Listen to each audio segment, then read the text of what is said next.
আজ তো বৈশাখ মাসের শেষ মঙ্গলবার, আমার আর একটা মঙ্গলবারই আছে, তাই সকাল থেকে উঠেই রান্নাঘর পরিষ্কার করেছি। আজকে তো ডিপ ক্লিন করতে হবে আমাকে। পুরো রান্নাঘর পরিষ্কার করতেই সময় লেগে গেছে। করে ও বাজার গেছিলো, বাজার থেকে ঠাকুরের সব জিনিস নিয়ে এসছে। আমিও স্নান করে ঠাকুর ঘরে ঢুকে গেছি পুজো সারতে। তো পুজো দিলাম, পেঁপেটা দেখছি একটু শক্ত আছে, তাই পেঁপেটা রেখে দিলাম যে সন্ধ্যাবেলা গোপালকে দিয়ে দিব, তারপরে প্রসাদ করে খেয়ে নিব আমরা। তো দুই ঘরে আমার পূজা সারা হয়ে গেল। পুজো করে আজকে জলখাবার আর কিছুই খাইনি, পরে রান্নাঘরে ঢুকে গেছি। ওর তো নিরামিষ হলে খুব অসুবিধা হয়, নিরামিষ কী খাবো কী করে। তো ধোকা আনতে বলেছিলাম, ধোকা নিয়ে এসে তো ধোকারে এটা করবো। আগে আমি নিজেই বাড়িতে করতাম, এখন আর ইচ্ছা করে না, সময়ও হয় না এত কিছু করার। তো প্যাকেটই কিনে নিয়ে আসা হয়েছে। কিছুক্ষণ গরম জল এটাকে মাখিয়ে কড়াইয়ে দিয়ে তারপরে তো এতে থালায় যেভাবে কাটায় কেটে নিয়ে যে যার মতন শেপে কাটবে, কেটে ভেজে নিয়ে রান্না করব। কিন্তু এই নিরামিষে ওর খুব অসুবিধা হয়। ওই বলছে আর কি মঙ্গলবার আছে, আমার না এটাই শেষ মঙ্গলবার। নিরামিষ হলে খুব অসুবিধা হয়, নিরামিষ খেতেই পারি না একেবারে। আর নিরামিষ হলে বেশিরভাগ সময় চেষ্টা করে দই আনার, ওই দই ভাতটা খেতে বেশ ভালোবাসে। তাই সকালে আগে যেই শুনেছে যে নিরামিষ হবে, ওই সঙ্গে দইও নিয়ে এসছে, কত রকমের মিষ্টি নিয়ে এসেছে। বলছে আমি দই মিষ্টি আর দই মিষ্টি খেতে ভালোবাসে। তার উপরে আমার শরীরটাও ভালো নয়।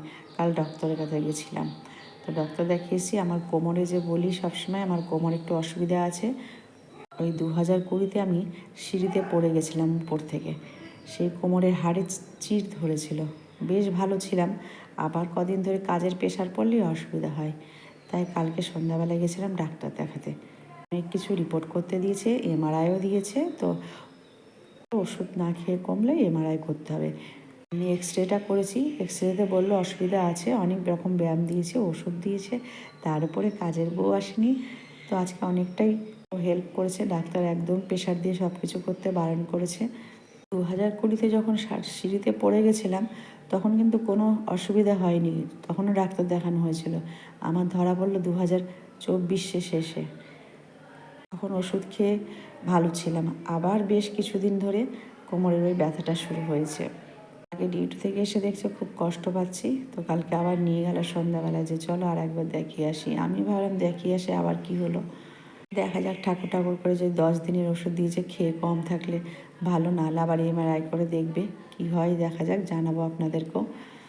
এই তো আমাদের জীবন কাহিনী, শরীর থাকলে তো অসুখ হবে। আর আমার তো নানা রকমের শরীরের অসুখ, এই নিয়েই চলতে হচ্ছে। নিচে বসে বেশিক্ষণ আমি একদমই কাজ করতে পারি না। আজও অসুবিধা হলো, ঠাকুর ঘরে অতক্ষণ বসে, আবার রান্নাঘরে তো রান্না বললে সেরকম করতে হবে না, একটাই তরকারি করো। তো ধোকার তরকারি করলাম, আর এই সোয়াবিনটা নিরামিষ খেতেও খুব ভালোবাসে।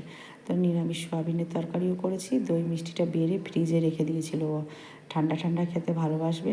আর দেখছি মালাই চমচম নিয়ে এসছে, মালাই চমচমটা ওই খেতে খুবই ভালোবাসে। আমারও খুব ভালো লাগে, বেশ ঠান্ডা ঠান্ডা মালাই চমচম বেশ ভালো লাগে খেতে। আমার ভিডিওগুলো যদি আপনাদের ভালো লেগে থাকে, লাইক কমেন্ট ফলো করে আমার পাশে থাকবে। তোমরা সকলে ভালো থাকবে, কেমন? ফলো করতে ভুলো না যেন বন্ধুরা। আজকের মতন তাহলে ভিডিওটা এখানেই শেষ করছি। তোমরা সকলে ভালো থাকবে। এই যে দই দিয়ে ভাত, ও দই ভাত পেলে ও খুবই ভালোবাসে। দই ভাতও এত ভালোবাসে, ওর বলে আমার তরকারি লাগবে না, তাই বলছে তুমি তরকারি করো না, দই ভাত খেয়েই আজকের ভিডিওটা এখানেই শেষ।